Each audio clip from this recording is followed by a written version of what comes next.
Welcome to geography with Sanjay Purohit. आपण केबे भाबिछंती कि फेब्रुआरी मासरे काहेकि केवल 28 दिन अन्य मासरे 30 किंबा 31 दिन थाए किंतु फेब्रुआरी रे काहेकि छोट। आज आम यार ऐतिहासिक और वैज्ञानिक कारण जानिबा, तेणु भिडियोटी को शेष पर्यंत देखंतु। यार आरंभ प्राचीन रोम रु होइथिला। प्रथमे रोमियो पंजिकार 10टी मास एवं 304 दिन थिला। परे जानुआरी और फेब्रुआरी को जोड़ागला। सेतेबेले फेब्रुआरी को वर्षर शेष में रखा जाइथिला। रोमियो माने समय संख्या को अशुभ मन करुथिले, तेणु दिनर समन्वय करिया पई फेब्रुआरी को 28 दिन दियागला।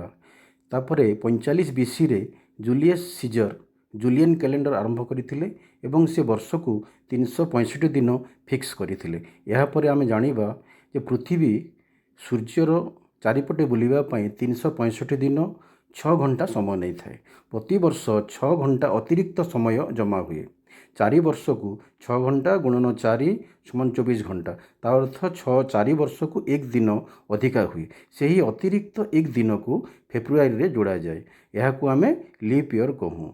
तार उदाहरण नबा आमे 2020 मसीह रे फेब्रुआरी मासरे 29 डे थिला, 2021 मसीह रे 28 दिन एवं 2024 मसीह रे 29 डे।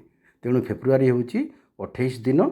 ओके, जदि मेसेजटा आपको भल लगी ताहले लाइक करंतु, शेयर करंतु, सब्सक्राइब करंतु। जियोग्राफी विथ संजय पुरोहित। जय जगन्नाथ।